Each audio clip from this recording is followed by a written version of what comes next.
I just can't take no pleasure in killing. Just some things you gotta do. Don't mean you have to like. I like to dissect girls. Did you know I'm utterly insane? You want to know what happens to an eyeball when it gets punctured? You got any idea how much blood jets out of a guy's neck when his throat's been slit? Whatever you do, don't fall asleep.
Man, if I had like a video of every time we're jamming on the background for this intro, it would make a nice little clip for our Ghouls at Midnight best of, because it's so ridiculous. We always start jamming out, both of us. I can't see you though, so it's not fair. I know. I'd have to add you to like the actual series, which, you know, StreamYard has that feature, but the problem is the feature works for everything. So then you'd be added to every single fucking thing I'm doing. Because Kevin and I were doing that for a while, and I'm like, we'd just be on some random stream, and I'd be like, oh, I can fuck around, do this, you know, just a matter. Even though I don't do it, but like that's the thing. If they were able to do specific shows and have specific collaborations, then it wouldn't be a problem at all. Because then you could just add whatever clips or whatever you wanted throughout any stream and kind of join in. But Yeah, they haven't really like perfected that yet. maybe one day. Yeah. Anyway, we are the Ghouls of Midnight. This is episode 70, and I am DJ Anubis, and this is my good friend, Mr. Tony the Dead. And this time, we alternate picks every week for movies that we sit and review. And this time, it's my pick for 2024's Humane. Excuse me. I had to get that out. Yeah. And this is directed by Caitlin Cronenberg, which I didn't do this on purpose. So when I found out she had done this, that's kind of cool. She's related, of course, to David and his is David the father or son? I can't remember. David's his father.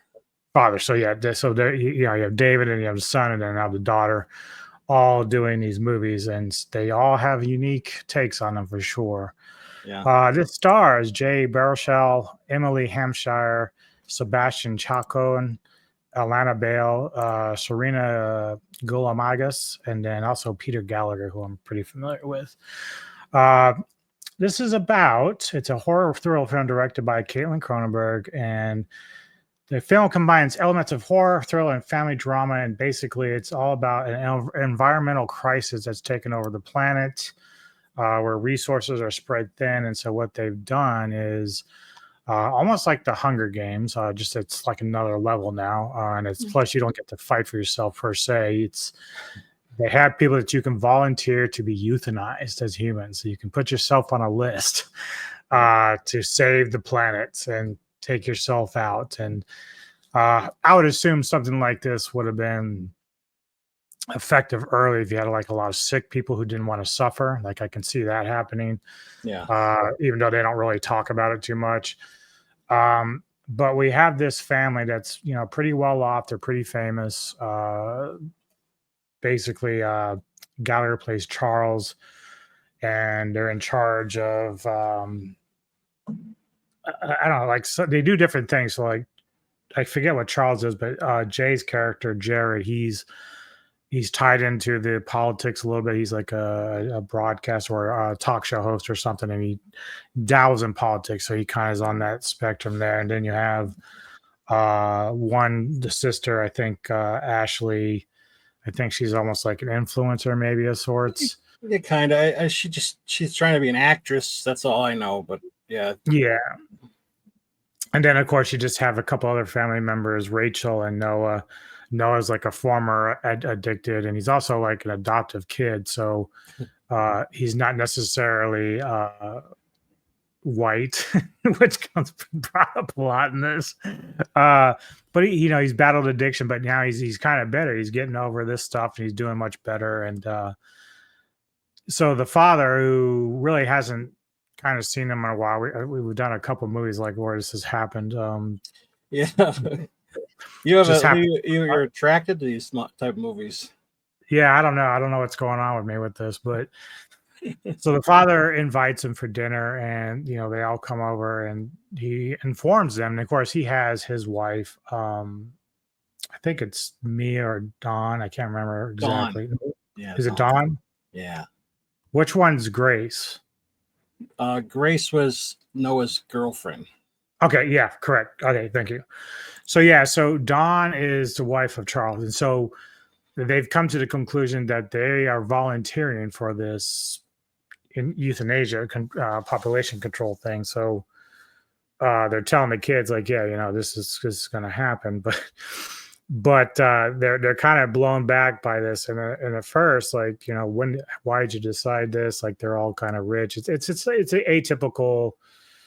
We're too rich to die type shit. Like, we have good lives and whatnot. But yeah, Charles and Dawn are prepared to do this, except for we run into a complication because then Bob and his crew show up, and they're the ones that do the euthanizing, and they're armed soldiers, and they make sure that things go smoothly.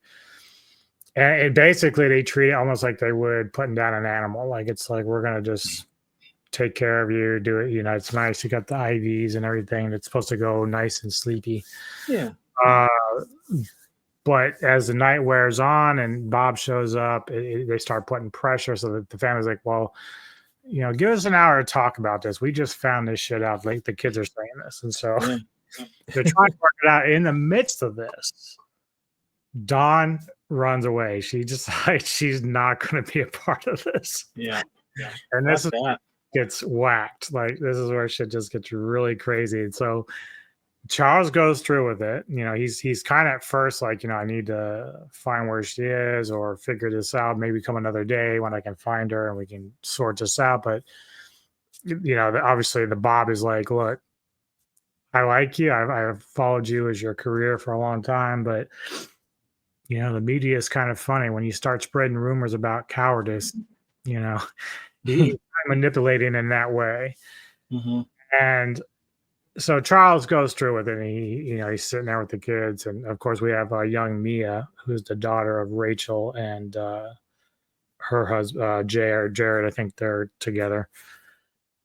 So Mia, Rachel and Jared, they're sister and brother. Are they? Yeah. Is Mia just part of Rachel then? Is that Mia? What it was? Yeah, Mia is Rachel's daughter. Okay. She's a test tube baby, actually. Okay. Well, not a test tube, but she had it like a sperm bank or something. Yeah, okay, I remember now. She like hates men that much. Yeah, no, I to be able to forgive me. I've only seen this once, and I saw it a couple of days ago. So some of it's a little. No, that's fine. I'm fresher. So, any questions? Yeah. So Mia's her daughter, and she becomes a pawn in a lot of this later on. But so Charles gets put under, and now Dawn is still gone. We don't know where this. And now the family's like, okay, well, when she gets back, we'll let you know. And at first, Bob ready to walk out. He's like, well, we have a problem. Like, I'm on a schedule. Yeah. And this is supposed to be done in a couple hours. So we're going to have a body. We have to have a second body. So one of y'all are going to have to volunteer. And they're like, what the fuck are you talking about? Like, we're not on the list. He's like, well, that's not how this works. And so I need a body. Basically, he's like, I got to have a body. I don't care how it's done. I got to have it. So he takes Mia as collateral, and she just kind of sits outside in this van or something that they got. Bob and her playing cards while the rest of the family discusses who's going to be volunteering. So, and then at one point, Bob says, well, either you decide or I have to decide. And they're like, well, how do you decide? And he's like, I got this super technical way, and it's like drawing straws. Yeah. I'm pretty sure all those were the same length almost. Probably. But the guy, Enrico Colantoni, who plays Bob, is hilarious. And it's like, he is actually a very enjoyable character. I've seen him in some other stuff. I just can't remember what, but he's quite funny. The thing I know that he was big on is that Newsroom show, I think it was called. But I didn't really watch it. But yeah, I've seen him in things, and I've liked him in things. And in this, he's like it's like a very dark, humorous guy. Yeah. And it's like you like him and you don't like him at the same time. Yeah. So as Bob has Mia, he's given the family some time to figure out who's going to go volunteer. Like, obviously, the armed guards are not going to let anybody leave, so they've got to come to some sort of consensus on what's going to happen. Yeah. But now this is where shit gets really crazy. Like, so Jared, he's like automatically like offering up Noah. He's like, you're not really one of us, and you kind of wasted your life. And Rachel, she like you said, she really doesn't like men or people in general. She's very cold-hearted. She's crazy. Yeah. So she's like right on board too. They're like, yeah, Noah, you really had your chance and you kind of squandered it away. But he's like, dude, I've been clean for like a few years now, and I got this girl in my life. Like, I got something I want to do, which is Grace, of course. And so, he's like, fuck this. And then Ashley, she's the one that's kind of like the most annoying because she cares about family, but then she's also very too much like, I'll jump on whatever bandwagon works for me at that moment. So at first it's kind of like her and Noah had this like close sibling relationship, and now all of a sudden she's kind of joining in with Rachel and Jared. And so they end up kind of corner him, like, and Rachel pulls out a knife trying to like cut and stab Noah, and he's like, "What the fuck?" So he's got this cane and everything that he's got to walk around with because whatever the drugs he was dealing with did some damage to him in some way. How did you feel about the plot as it's unraveling? I felt like I watched this already. That's what Missy said. She was watching it with me too. She's like, "I swear I've seen this." I said to her, I said, "Well, no, I don't think we've watched this, but there are other movies that have similar themes." In fact, I'm thinking of like, there's this movie that came out a few years ago called The Hunt. It's similar to this too. It has like a similar thing going on. Yeah. Well, what was that one we watched that was like this? That what's his name? And then it was with like a demon though, or something. Oh, that was the one we did not too long ago. Yeah. Fuck, what was it called? I'm trying to remember now. I can't remember what it's called. It was kind of like that movie, and then oh god, this other movie that it reminded me of too. Oh, The Inheritance. It's the end of The Inheritance. The Inheritance, yeah, that's right. Yeah, it kind of reminded me of that, and except for without the supernatural shit. But this, this is more. I'm not saying it's gonna happen or anything, but this is like an alternate idea of something that could happen perhaps someday, because the whole thing is now they all walk around with those umbrellas to protect them because the UV rays are so bad, and the world's like gone. It's kind of crazy, because then after they euthanize them, they give the rest of the family like $1 million or something so they could live out the rest of their lives happy. There's a lot of things in this that like possible ways of thinking about, but that I'll talk about, but like I'm thinking about different things like did the father know that?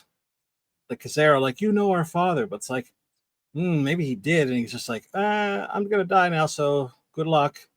Or maybe he thought Grace would come back, or maybe Bob told him that when Grace comes back she'll go and the kids will be fine. Who knows? Because Bob doesn't like rich people. Yeah, and that's the thing, right? So like, when Bob starts talking about their reputation, I think that's why Charles went through with it, because he didn't want to smear their name. Like, they are pretty high profile people. So when Bob's like, "Well, look, man, if you don't do it, I can't be responsible for what kind of rumors go out there about you changing your mind."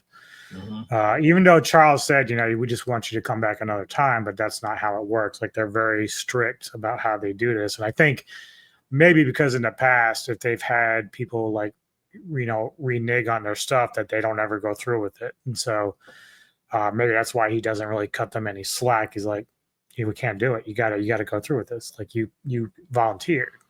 Well, even though he said the house, he got there early because they had a cancellation. And it's like, was it really a cancellation? Like, I guess it works out like, oh, we both don't want to do it. Okay, fine.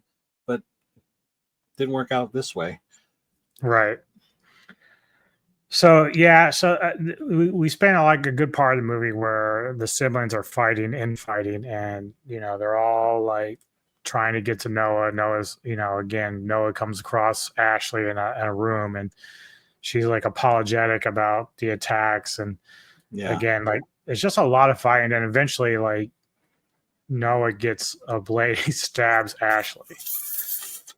And, he gets her pretty good, like, and then of course they're fighting. He's actually fighting pretty well. He's actually fighting him off, and he's fucking him up. And Noah's not taking any shit anymore. He's like, he's like, I'm not going to be the goat. I'm not going to be the one. That's right. And then we get to the point, like, after he's kind of like fought them off, and Ashley's like seriously hurt, that Rachel's like, "I'll just do it," And I'm like, and this is one of these cases where the movie, I'm like, Noah should be like, "Okay," but Noah's like, "No, we're family." Like, dude, fuck that, dude. They just tried to kill me.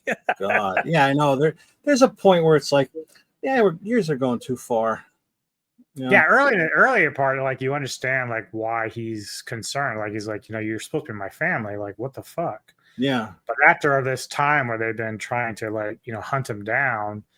And then some of the things that Jared says, because Jared does the whole like, and I'm not like racist or all this shit. He starts going on his woke rant.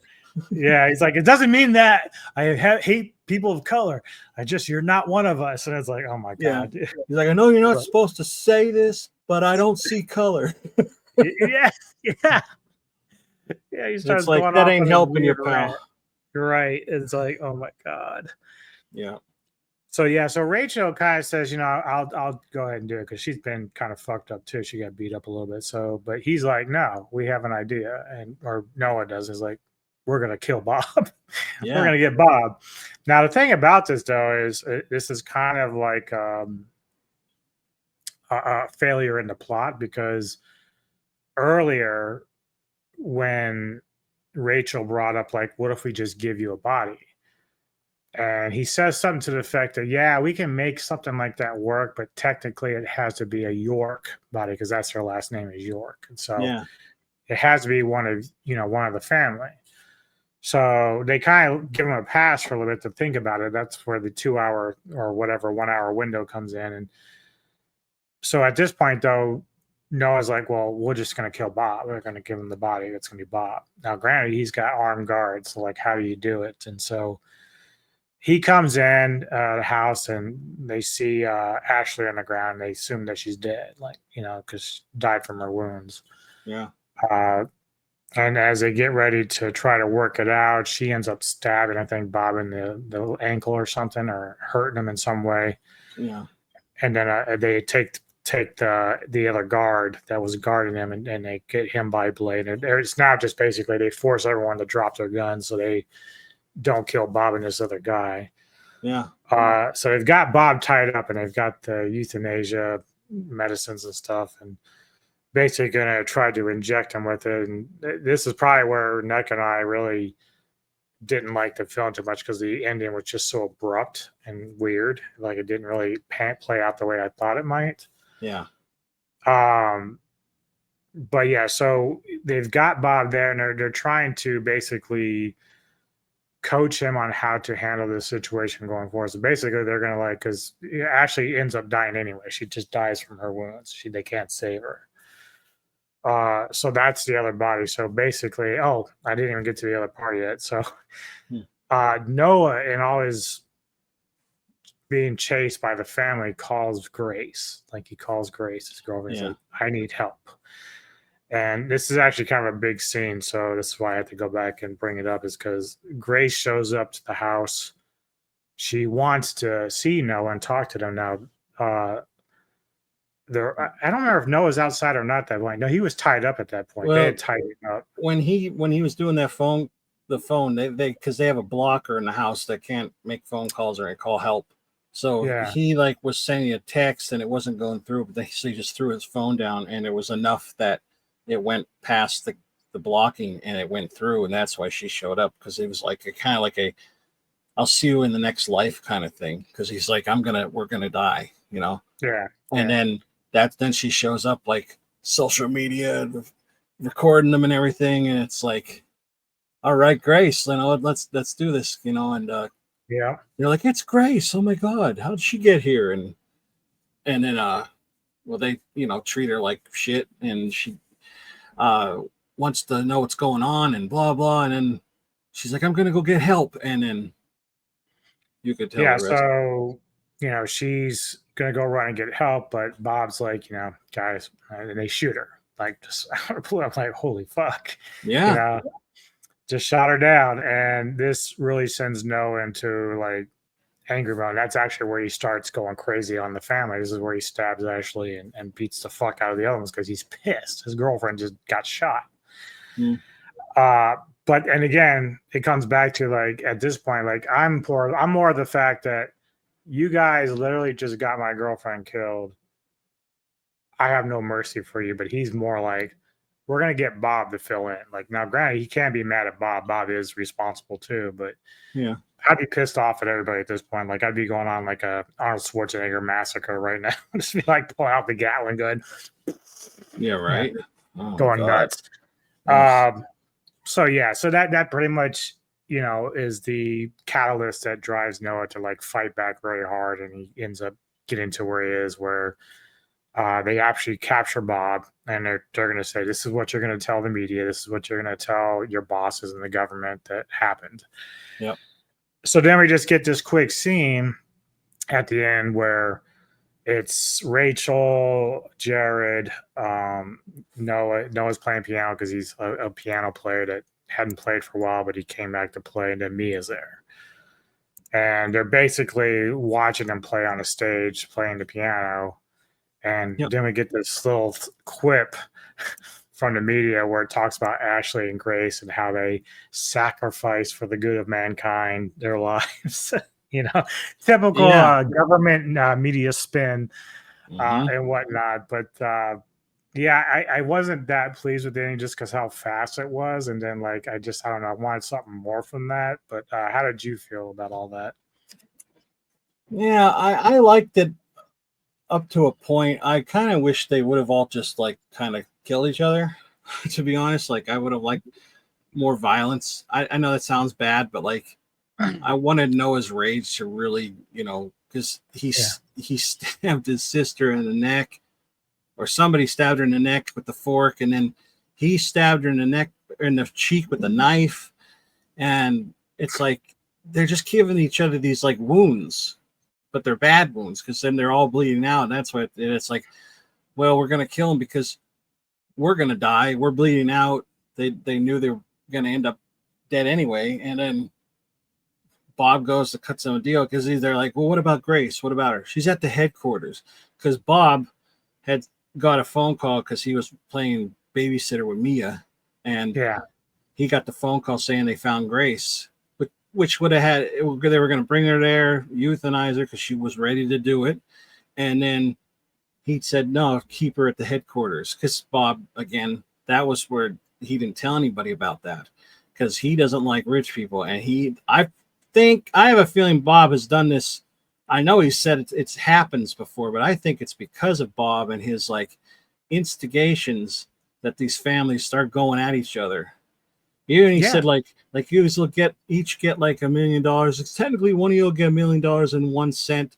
And not a lot of people don't mind that, but you'd be surprised at how many people get pissed off over that. I could totally see that. Yeah, he's a total manipulator, without a doubt. Oh yeah, but it's so good the way he does it because he's not lying. He's just saying this stuff. He's not making them fight. It's just he plants the idea. He's a puppet master, but and he's likable in a way because he has a sad story too.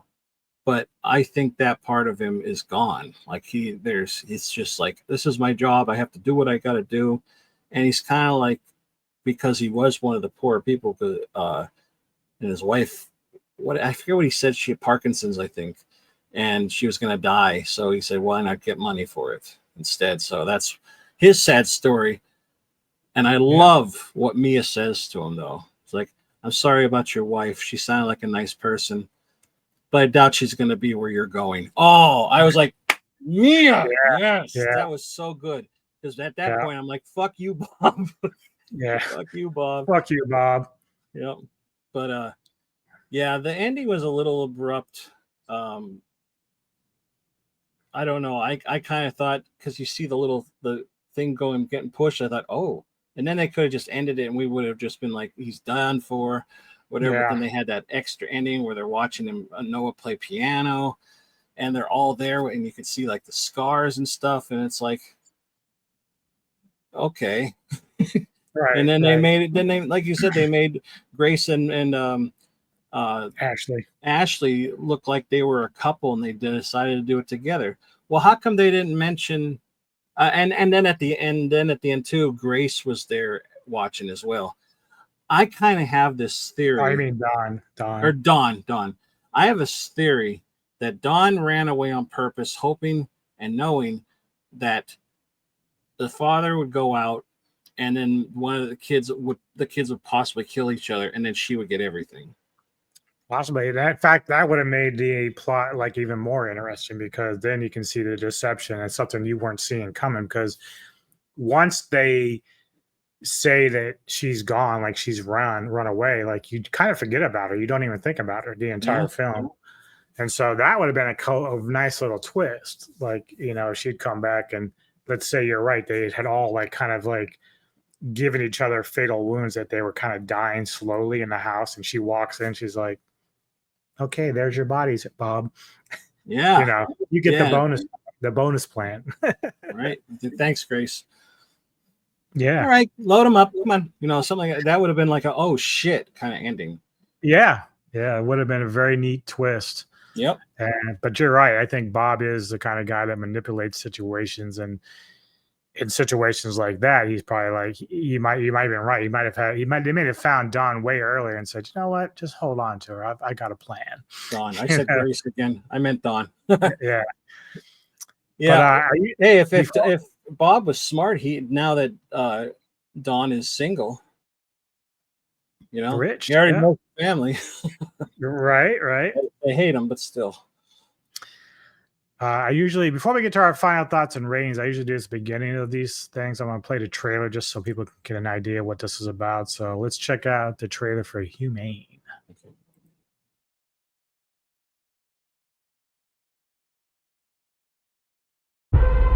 While we every day bear witness to the catastrophic ecological collapse that is plaguing our planet, we must not forget that this is, above all, a human crisis.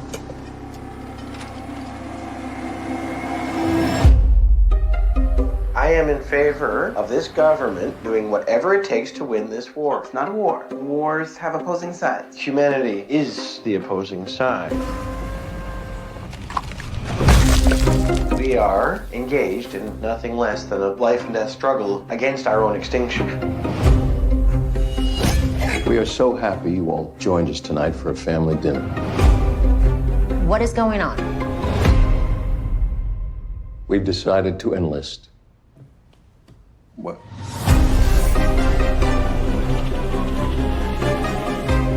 She's gone. I'm sorry, I can't do it. I will always love you.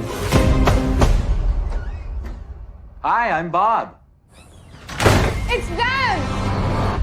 Oh, they're early. You're not gonna like this, but we're here to collect 2 bodies. I already told you Dawn left. And that's unfortunate. But the rules are the same for everybody. Think about your lives. I'm sure one of you is gonna realize that it's not all that great. I know we're family and all, but if Bob needs a second body, it's not gonna be mine. What are they still doing in the house? You know, based on my experience in similar situations, I want to say, yeah, killing one another.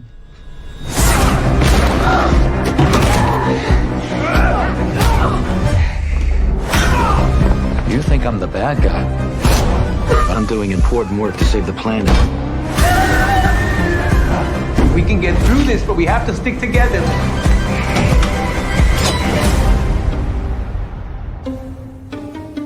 It's been a hell of a night, huh?